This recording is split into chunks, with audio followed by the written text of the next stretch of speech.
कोई जानते हैं कि इसके पहले वो सिद्धार्थ जब ज्ञान प्राप्त हुआ तब उन्होंने वे बुद्ध कहलाए। और एक चीज आप कि पूरे विश्व का एक पहला बुद्ध विचारक हैं, क्रांति पुत्र हैं, समाज के ये पहला साइंटिस्ट हैं। इस विश्व में बुद्ध से पहले कोई भी इतना बड़ा थिंकर नहीं हुआ। और जिस बुद्ध के सिद्धांतों को बाबा साहब ने अपनाकर भारत का संविधान का निर्माण किया, उस संविधान के तहत हम भारत के मूल निवासियों को सारे मानवता का अधिकार उन्होंने दिया। तो सारा भारत का जो संविधान है वो बुद्ध के सिद्धांत पर आधारित है। लेकिन हमारे लोगों को यह कभी नहीं बताया जाता है कि सिद्धांत जो है हमारे पाखंडी जो इस देश में है वो प्रचार करते हैं कि संविधान विदेशों के आइडियोलॉजी को लेकर के बनाया गया है। बुद्ध के सिद्धांत जो त्रिपिटक में है वो सारे सिद्धांतों को बाबा साहब, क्योंकि बाबा साहब कोई साधारण विद्वान नहीं थे, बाबा साहब कोई साधारण विद्वान नहीं थे।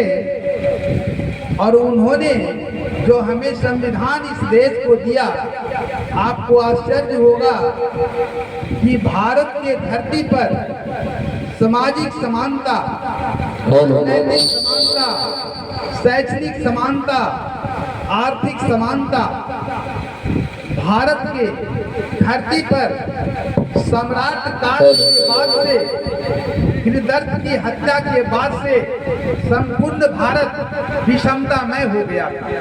न तो सामाजिक समानता थी, न तो राजनीतिक समानता थी, न तो आर्थिक समानता थी, न तो शैक्षणिक समानता थी। उस समानता को लगभग माना जाए तो गिरिदर्थ के बाद से भारत को भारत का मूल निवासी गुलाम रहा। यही माइक ठीक है, रहने दीजिए। और उस गुलामी के कारण उस पीरियड में बाबा साहब का जन्म इस भारत की धरती पर हुआ और उन्होंने एक कलम से 2000 वर्षों की गुलामी को सारे के सारे उन्होंने ध्वंस कर दिए। और वो भारत का संविधान है। हम लोग जितने भी कपड़े पहने हुए हैं या शिक्षा जो है ये संविधान के बल पर मिला है, क्योंकि भारत का संविधान ही वह पवित्र ग्रंथ भारत के मूल निवासियों के लिए है, ओबीसी के लिए है, एससी के लिए है, एसटी के लिए है, माइनॉरिटी के लिए। वो संविधान अगर नहीं होता तो शायद आज भी हम उसी कचरे में रहते जहां मानवता का कोई पाठ नहीं। हम सबसे पहले जो बाबा साहब के सिद्धांत को जो शहीद जगदेव बाबू ने अपनाया, उनके लिए भारत के मूल निवासी 90% के लिए 1974 में उन्हें कुर्बानी देनी पड़ी। ऐसी कोई बात नहीं है कि जगदेव बाबू ने जो कुर्बानी दिया वो अपने समाज के लिए और जात के लिए नहीं और धर्म के लिए, उन्होंने 90% शोषितों के लिए कुर्बानी दी। लेकिन हमारा समाज जो है उस कुर्बानी की कीमत को चुकाने के लिए आज तैयार नहीं है। क्योंकि समाज, जो देश का समाज, जो कौम होता है, जो समाज होता है, जो जाति व्यवस्था में बटा रहता है, वह समाज कभी क्रांति नहीं कर सकता। जो समाज धार्मिक भावनाओं में बटा रहता है वह समाज क्रांति नहीं कर सकता। जो कौम को मुफ्त में खाने की आदत हो जाती है वह कौम कभी क्रांति नहीं कर सकता। जिस समाज में सामाजिक विषमता से भरी हुई खाई होती है वह समाज कभी एकताबद्ध नहीं होता। और हमारे जगदेव बाबू ने, हमारे बाबा साहब अम्बेडकर ने सामाजिक एकता के लिए वैसे संविधान को, वैसा आइडियोलॉजी को, बुद्ध के आइडियोलॉजी को इस देश में तैयार करके इम्प्लीमेंट करने के लिए वो संविधान दिया। इसलिए जगदेव बाबू ने भी उस सिद्धांत को अमल करने के लिए पूरे देश में घोषणा किया और पूरे देश में उन्होंने प्रचार किया कि इस देश के हम जो 90 कमेरे हैं वो हमारा जो अधिकार है वो 100 में 90 दे। लेकिन भारत के जो शासक वर्ग था, जो पाखंडी वर्ग था, उसे इसलिए अच्छा नहीं लगा कि जो मनुष्य मानसिक गुलाम, कहा गया है कि मनुष्य को गुलाम शारीरिक नहीं बनाया जा सकता, शारीरिक बनाया जेल दे दिया, जेल देने पर आप कभी उसे रिहा करेंगे, लेकिन जो मनुष्य मानसिक गुलाम बना लिया जाता है तो मानसिक गुलाम कायर और बुज़दिल हो जाता है, क्योंकि उसके लिए मानसिक गुलाम को तैयार करने के लिए, सदा गुलाम बनाए रखने के लिए, उसके लिए भाग्य को जन्म दिया, भगवान को जन्म दिया, जाति को जन्म दिया, धर्म को जन्म दिया, मंदिर को जन्म दिया और भीख मांगने वाले भिखारी को जन्म दिया, जो आपको दरवाजे पर जा करके भाग्यवानी बनाए और उसके बाद शब्द को जन्म दिया। इस देश के जो लोग गुलाम बने हैं वो शब्दों के गुलाम हैं, और मानसिक गुलाम जो होता है कभी क्रांति के लायक नहीं होता है, क्योंकि जानता है शासक वर्ग इस देश पर 90% वो है, हम जो है 2-4% हैं, 3%, 3.5% हैं, तो हम इस देश को गुलाम कैसे बनाते हैं? तो उसने दिमाग लड़ाया, इसलिए भाग्य भगवान को जन्म दिया, जाति और धर्म को जन्म दिया, मंदिर और मस्जिद को जन्म दिया और जातीय विषमता को जन्म दिया, ऊंच नीच को जन्म दिया। यह सबसे बड़ी विडंबना है। दुनिया के कोई भी देश में 6,743 जातियां नहीं है, लेकिन भारत एक ऐसा मुल्क है जिस देश में 6,743 जातियां हैं। भारत एक ऐसा देश है जिसमें कई धर्मों का यहाँ समागम हुआ है। ईसा के विरुद्ध में कोई ईसाई पैदा नहीं हुआ। मोहम्मद साहब जहाँ पैगंबर का सऊदी अरब में जन्म लिया, उसके विरुद्ध में कोई पैगंबर पैदा नहीं हुआ। मूसा जहाँ पैदा लिया, आगम धर्म जहाँ यहूदी पैदा लिया, आज तक यहूदी के विरुद्ध में कोई यहूदी दूसरा पैदा नहीं लिया। दुनिया में 8 धर्म हैं, उसमें से 6 धर्म तो भारत में ही माना जा रहा है, क्योंकि भारत में बुद्ध का जन्म हुआ, भारत में महावीर का जन्म हुआ, भारत में सिख का जन्म हुआ। लेकिन हमारा समाज अगर इतना समझ जाए, सिर्फ इतना समझ जाए कि जिस देश में बुद्ध ऐसे महान क्रांति पुत्र पैदा लिया, लेकिन उसके हाथ में कोई शस्त्र है? कोई शस्त्र है? नहीं। मोहम्मद पैगंबर साहब को जिसको प्रचार करता है कि मुसलमान आज काफिर है, आज मुसलमान कहता है इस देश का आतंकवादी है, तो मोहम्मद साहब के हाथ में कोई शस्त्र है? नहीं। तो बुद्ध के हाथ में शस्त्र नहीं, पैगंबर के हाथ में शस्त्र नहीं, ईसाई के हाथ में शस्त्र नहीं, जितने भी धर्म के, यहूदी धर्म के अगुआ हुए उनके हाथ में कोई शस्त्र नहीं। तो फिर भारत में कुछ भगवान ऐसे पैदा लिए, कोई चक्र लेके आया, कोई गदा लेके आया, कोई भाला लेके आया, कोई गड़ासा लेके आया, कोई तीर लेके आया। तो ये भगवान थे कि क्या भारत में ये सब लोग हिजड़े थे जो किसी से डरते थे, या किसी को मारने आया आकि ये मार खाने से डरते थे? भगवान जब ऑल राउंड है, भगवान का दैट इज कॉल्ड होता है ऑल परफेक्ट, ऑमनीसिएंट, ऑमनीपोटेंट, जो सर्वशक्तिमान है, जो सर्वव्यापक है, जो सर्वांगपूर्ण है। तो फिर कैसा भगवान है जिसके हाथ तीर धनुष चाहिए, जिसको गदा चाहिए, जिसको चक्र सुदर्शन चाहिए, कि किसको हत्या करेगा? भगवान का ही तो सब औलाद है। तो आप कहेंगे कि भगवान सब ही गलत है, क्योंकि इसकी निर्माण जो किया गया है वो पाली भाषा भगवत से किया गया है। भगवा का अर्थ होता है त्यागी, और उसमें जोड़ दिया ना, उसमें जोड़ करके ना माने त्यागी नहीं होगी। आप सारे भगवान को देख लीजिए, जिस भगवान का हमारा समाज गुलाम है वो सारे भगवान भोगी। त्यागी हमारे बुद्ध ऐसा नहीं है, हमारे बुद्ध ऐसा कोई त्यागी नहीं है, हमारे गुरु नानक ऐसा कोई त्यागी नहीं है, हमारा सिख ऐसा कोई त्यागी नहीं है। आपको ये समझना होगा, आपको भाषा को समझना होगा, क्योंकि भाषा ही जो है इस देश को विनाश का कारण है। हम ये नहीं कहते कि आप मान जाओ, लेकिन जब तक के भारत का संविधान आप नहीं पढ़ोगे, आप नहीं अध्ययन करोगे, इस देश की व्यवस्था में कोई क्रांति नहीं आ सकती है। क्योंकि वर्तमान जो शासक वर्ग है, जो रामस्वरूप वर्मा के आइडियोलॉजी था, जो उत्तर प्रदेश में मिनिस्टर रह चुके हैं, जगदेव बाबू बिहार की धरती पर रह चुके हैं, बाबा साहब को तो आप जानते हैं। तो समग्र क्रांति का जो मूल मंत्र है वो भारत का संविधान है। हमारे घर में जो है वो पाखंडी शास्त्र जो है, जिसमें जैसे हमारे कुछ भाई अभी कहते हैं, जिस गांव में जाते हैं, जिस गांव में मुसलमान है तो कहता है आप क्या है, तो हम हिंदू हैं, सीना तान के कहता है। लेकिन आप जान लीजिए हिंदू कोई धर्म नहीं है, सनातन एक एडजेक्टिव है।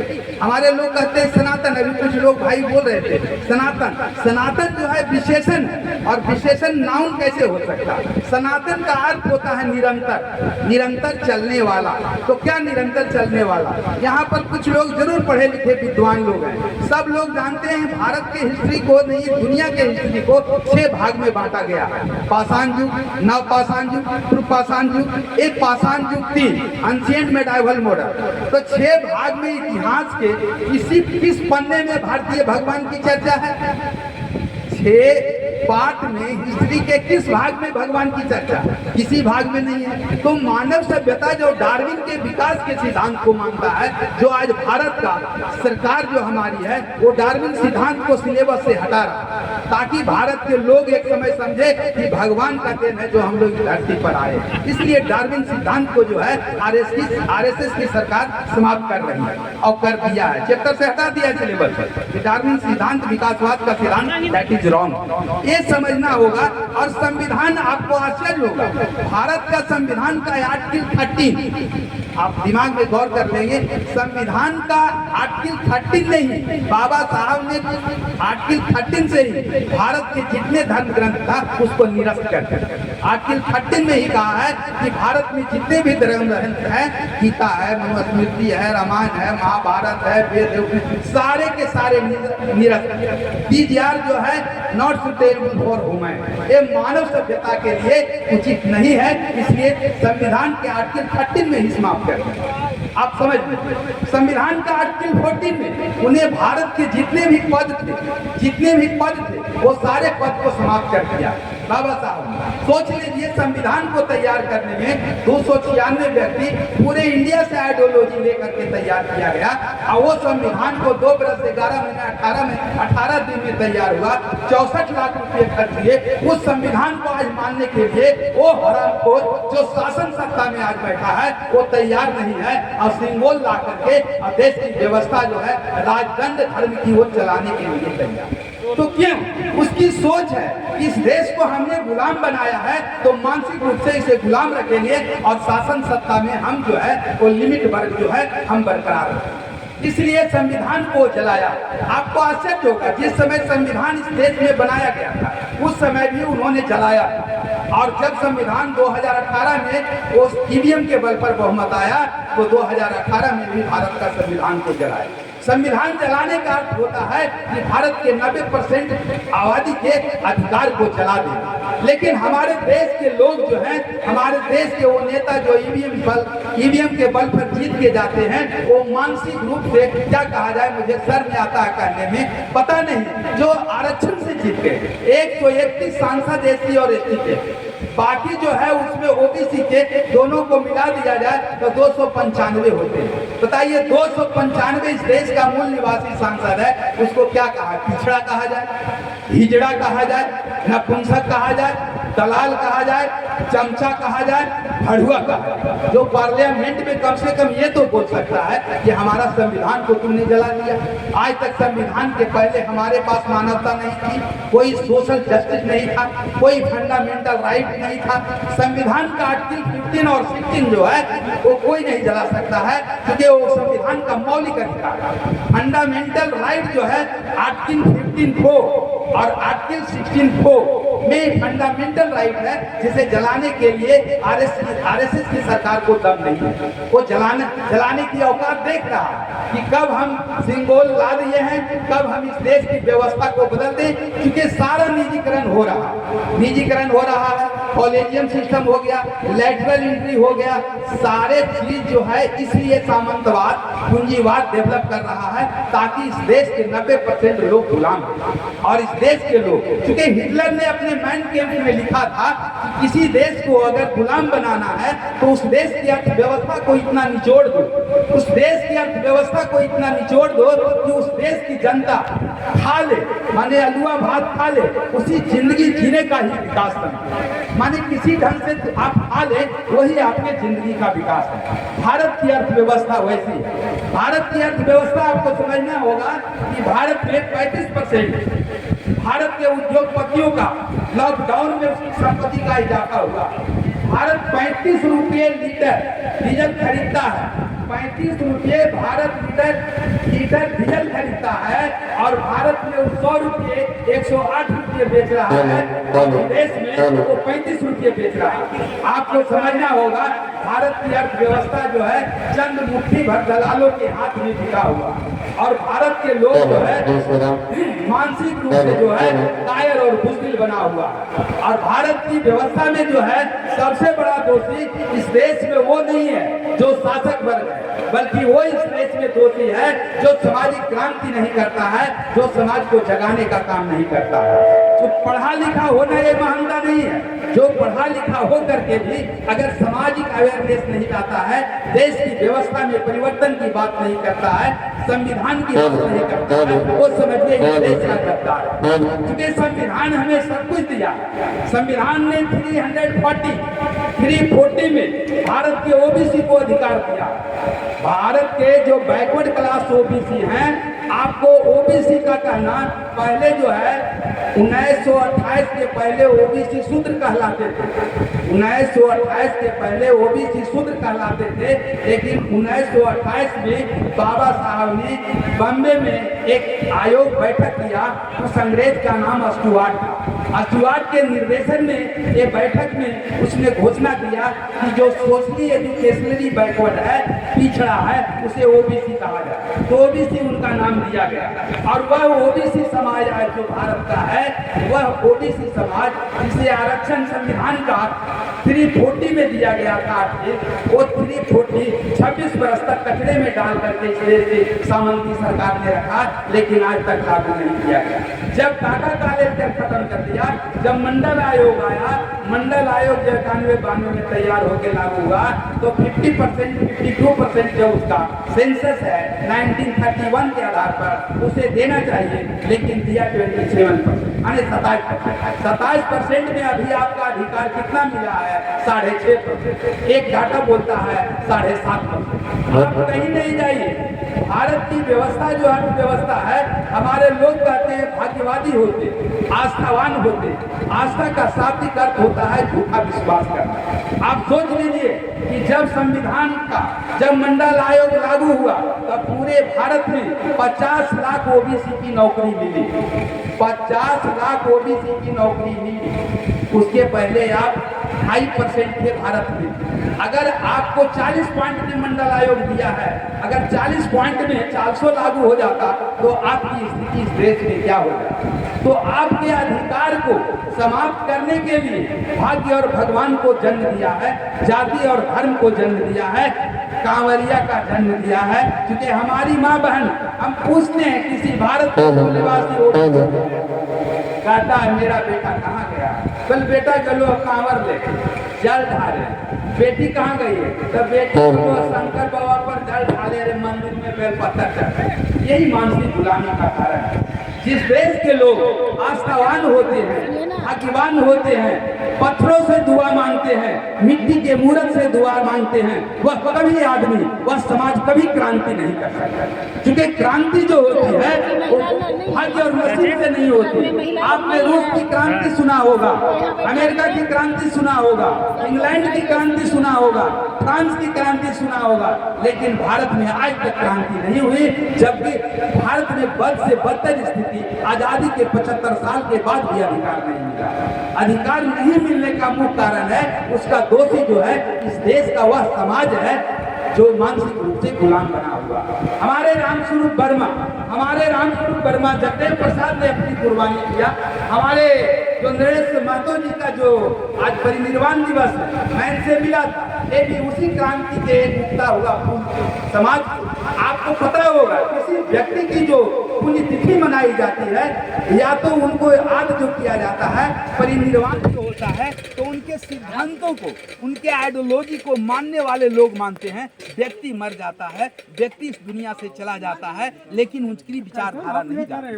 जो व्यक्ति की विचारधारा नहीं जाता है, तो उस व्यक्ति को बार बार याद किया जाता है। जैसे हम बुद्ध को याद करते हैं, जैसे हम अम्बेडकर को याद करते हैं, जैसे हम आपको रामस्वरूप वर्मा को याद करते हैं, जगदेव बाबू को याद करते हैं। तो आपको ये समझना होगा कि इन लोगों ने, इन महान विचारकों ने, पुरखों ने हमारे इतिहास को जिंदा रखने के लिए हमारे लिए क्रांति किया, सामाजिक जागृति किया।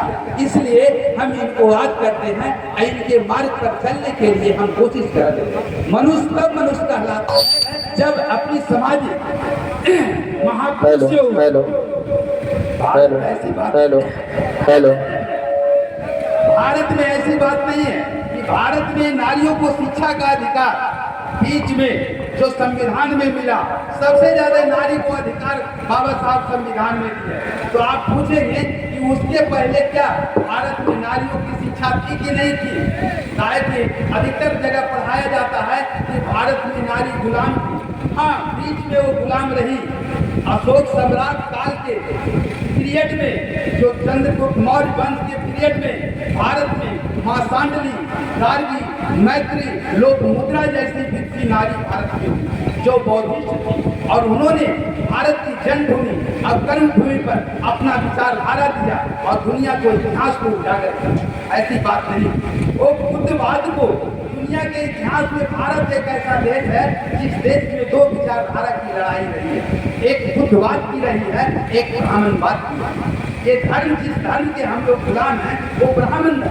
और ब्राह्मण कोई जाति नहीं है, एक ब्राह्मण ऑर्गेनाइजेशन है, एक संगठन है, और उसमें भिन्न भिन्न जातियां जो सारे के सारे ब्राह्मण को। आप देखेंगे कि भारत में जितने भी लोग हैं, किसी भी जाति का पूरे भारत में एक नाम नहीं है। जैसे कुशवाहा, जैसे कोयली, जैसे जादव, जैसे दांगी, दुसार, धाड़ी, पासवान, घोड़ाई, आप जादव, जहीर, ग्वाला, घोर, आप हर क्षेत्र में जाएंगे अलग अलग नाम है। लेकिन वह एक ऐसा संगठन है जिस संगठन का हिमालय से कन्याकुमारी तक जाएंगे तो एक नाम है, उसका नाम है। लेकिन भारत में जितने भी जातियों में भारत के विभाजन किया है, ये विनाश का कारण हमारे देश में। और जो मानता है जाति को, जो अभी इस देश में व्यवस्था मानता है, वह गुलामी का कारण है। जो जाति का संगठन बनाता है, वह समझिए गुलामी पर गर्व करता है। जो जाति संगठन बना के राजनीति करता है, वो समझिए गुलामी पर गौरव करता है। और जो जाति संगठन बना के नेता, MP, MLA बनने की सपना देखता है, वो गुलामी पर गर्व करके और अपने समाज को गुलाम बनाता है। क्योंकि जो 2 कौड़ी में नेता भारत में बिकने की औकात नहीं रखता है, वह नेता करोड़ों में बिकता है और उसे बीजेपी और कांग्रेस उसे खरीद लेता है और हमारे पास में आता है। देखते इतना गट्टा पहन के नेता जात का और घूम रहा है और कहता हमारा जात का देखिए 20,000 का बिल है, 40,000 का बिल है। वो समझिए देश का और समाज का सबसे बड़ा गद्दार है, चाहे किसी भी जाति का, चाहे किसी भी बात को मानने वाला हो। क्योंकि जाति जो है हमें कल्याण नहीं कर सकता। हमें कल्याण जब भी करेगा तो भारत का संविधान करेगा। और संविधान एक ऐसी दस्तावेज है जो दुनिया को, पहला आपको आश्चर्य होगा कि भारत का संविधान भारत में लागू हुआ, लेकिन भारत के लोग कुछ नहीं कर सके। क्यों? इसलिए इस संविधान जब बन के तैयार हुआ तो वैसे लोगों के हाथ में चला गया जो हमारे नहीं, जो विदेशी। एक अंग्रेज चले गए और दूसरे अंग्रेज के हाथों में संविधान लग गया। इसलिए हम गुलाम के गुलाम आज भी रहते हैं। क्योंकि भारत में 2 तरह के लोग गुलाम थे, एक अंग्रेजों के गुलाम थे और एक हम उनके गुलाम थे। कहने का अर्थ है कि अंग्रेज का गुलाम भारत का ब्राह्मण था, शासक वर्ग था, और भारत का मूल निवासी जो था वो ब्राह्मणों का गुलाम था। तो सत्ता तो ब्राह्मणों के हाथ में थी। फल हुआ कि हम गुलामों के गुलाम रह गए। ब्राह्मणों को आज़ादी इस देश में मिली, लेकिन हम ब्राह्मणों के गुलाम थे, उन्हें आज़ादी इस देश में मिली। अगर आज़ादी इस देश में उस समय ही मिल जाती तो आज जो हमारी हालात है, ये हालात हमारी नहीं होती। आपको आश्चर्य होगा, भारत का संविधान साउथ अफ्रीका, जहाँ का नेल्सन मंडेला 27 वर्ष जेल में रहा, सामाजिक क्रांति किया, भारतीय संविधान को ले गया और भारतीय संविधान को तैयार किया और उसी संविधान को साउथ अफ्रीका मान रहा है। आपको आश्चर्य होगा उसने क्या क्या किया। तो सुनिए, 2-3 बातें मैं बता देता हूँ, तो उसके बाद मैं अपनी आवाज को बंद कर दूंगा क्योंकि आप लोगों को भी टाइम ज्यादा लग रहा होगा। नहीं ठीक है, बोलिए। भारतीय संविधान अफ्रीका में लागू हुआ है, साउथ अफ्रीका में।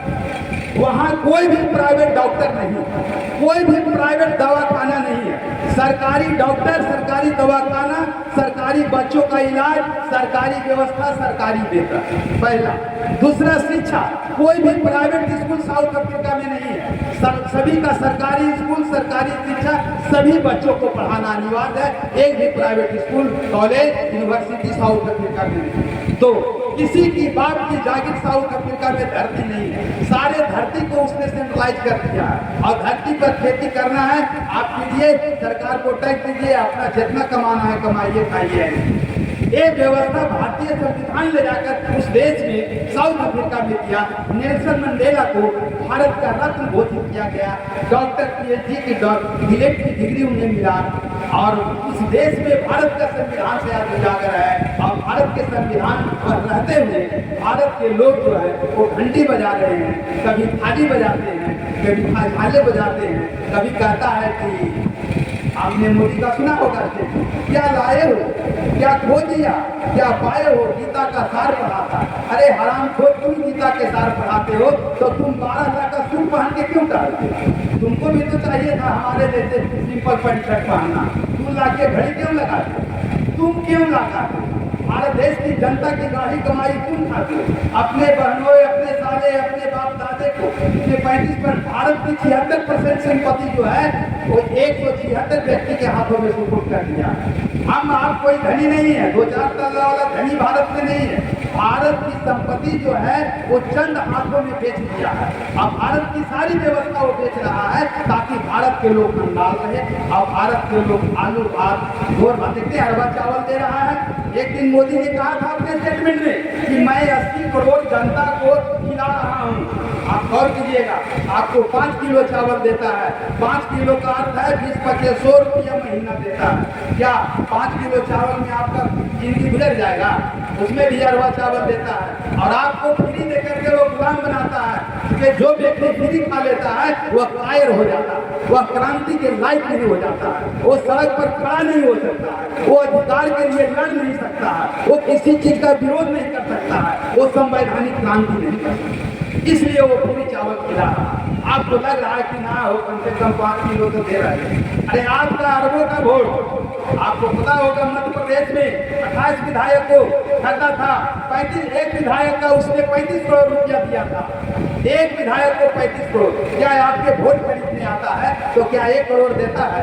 500 रुपया और मुर्गा पर आप बेच देते हो। इसलिए सबसे बड़ा अधिकार, मैं अंतिम लास्ट कहता हूँ कि सब कुछ बेच देना, हम अपनी बेटी को बेच देना ज्यादा आसान समझते हैं, लेकिन वोट बेचना ज्यादा आसान नहीं। क्योंकि बेटी बेच दोगे तो वो रिश्तेदार हमारा बन जाएगा, हमारा रिश्तेदार वो बन जाएगा, लेकिन अगर वोट बेच दोगे तो वह वोट हमारा अधिकार मिलने वाला नहीं है। और मतदान नहीं है, संविधान में जो है फंडामेंटल राइट है, वो मताधिकार है। लेकिन भारत के धूर्तों ने कहा कि वो मतदान, दान दिया हुआ चीज वापस नहीं आता है, वो मताधिकार है। एक वोट का कीमत 1 करोड़ से ज्यादा है। जब 35 करोड़ में एक वोट खरीद सकता है मोदी एक विधायक को, तो सोचिए आपका वोट का कीमत कितना।